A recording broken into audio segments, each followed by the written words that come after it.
Let me ask you something. Have you ever spent money? Not because you really needed something, but because you just wanted peace? You were tired. Work was stressful. Your brain was already full. So instead of cooking, you ordered food. Instead of researching something cheaper, you paid for the faster option. Instead of fixing something, you replaced it. And in that moment, it felt completely reasonable. Because honestly, you weren't trying to be irresponsible. You were just trying to make life easier. But here's the strange part. The more modern life promises convenience, the more expensive peace becomes.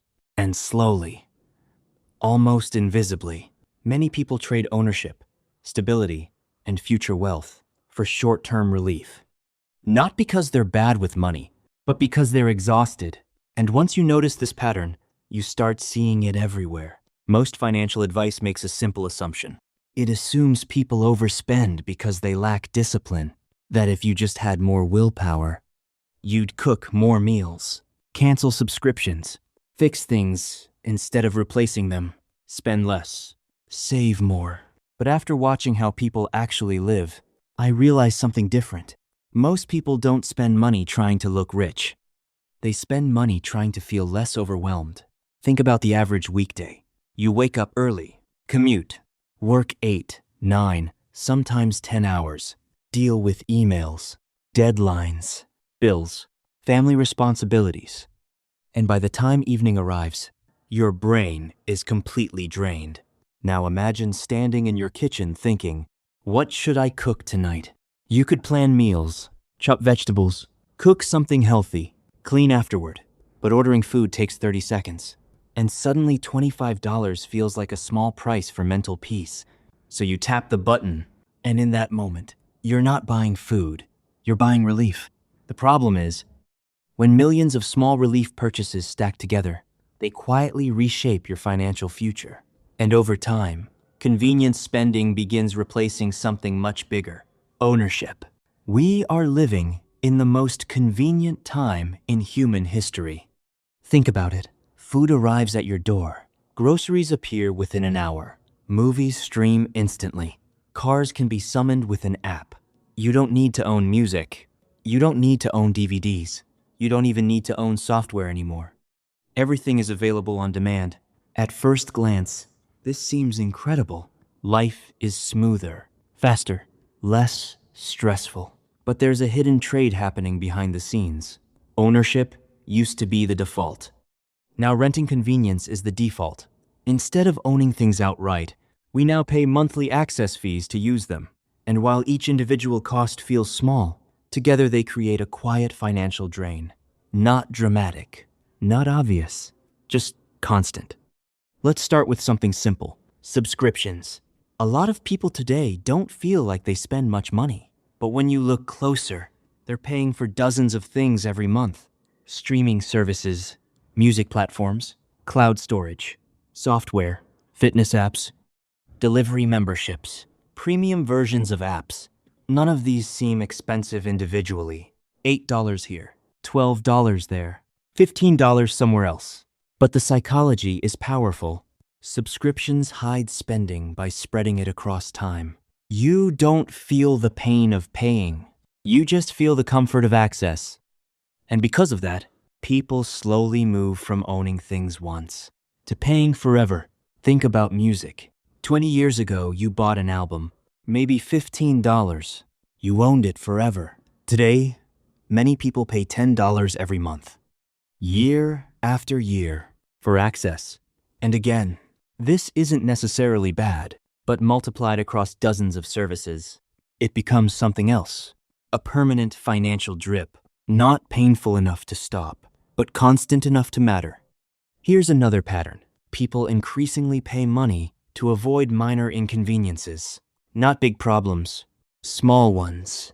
Think about food delivery again. Cooking at home might cost $5. Delivery might cost $25. But delivery removes friction.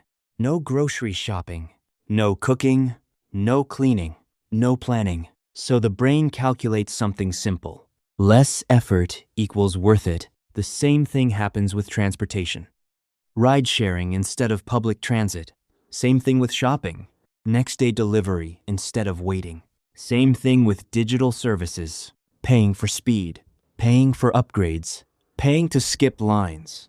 And the reason this works so well is because convenience spending doesn't feel like luxury. It feels like self-care. You tell yourself, I'm just making life easier. And sometimes you are. But repeated daily, these tiny purchases reshape your cost of living, without you ever making a conscious decision to become a high spender. Now here's where the real financial consequence appears. When people prioritize convenience for years, they slowly accumulate less ownership, and ownership is what historically created financial stability. Owning tools, owning appliances, owning vehicles longer, owning media, owning software, owning homes.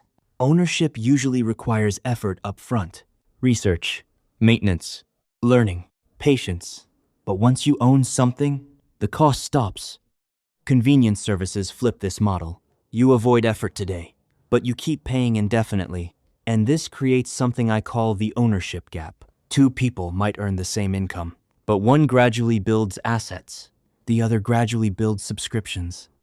And after 10 years, their financial lives look very different.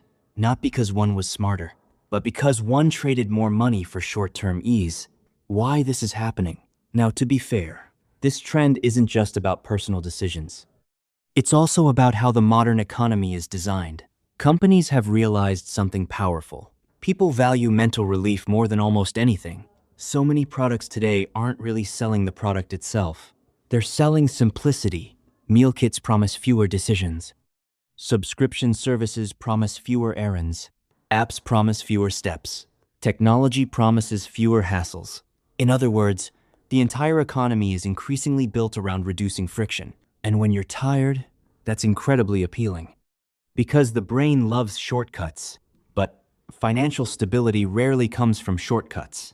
It usually comes from delayed effort. The exact opposite of what convenience encourages. Now I want to be very clear about something. Convenience itself is not the enemy.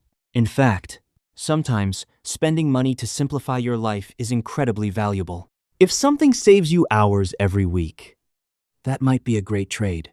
The real problem happens when convenience becomes automatic, when every small inconvenience gets solved with money, because eventually your cost of living expands to match that lifestyle. And once your lifestyle expands, it becomes very hard to reverse. The key question isn't, is this convenient? The key question is this worth paying for forever? Because that's what many modern services really are. Permanent expenses, not one-time decisions. So the real financial skill today isn't just budgeting. It's deciding which inconveniences you're willing to keep. Cooking sometimes, waiting sometimes, fixing things sometimes, doing things the slower way sometimes. Because those small inconveniences are often the price of long-term ownership. A peaceful life is a beautiful goal. Most people aren't chasing luxury. They're chasing calm, less stress, less chaos, fewer problems. And spending money to make life smoother can absolutely help. But there's a quiet trade hidden in that decision. Every time we remove effort with money, we give up a little bit of future financial freedom. Sometimes that trade is worth it. Sometimes it isn't. The trick is noticing the difference. Because the most financially stable people I've observed aren't the ones who avoid convenience completely. They simply choose it very carefully. They ask one simple question. Is this buying me peace for a moment? Or taking peace from my future? And surprisingly, that small question can change the entire way you spend money.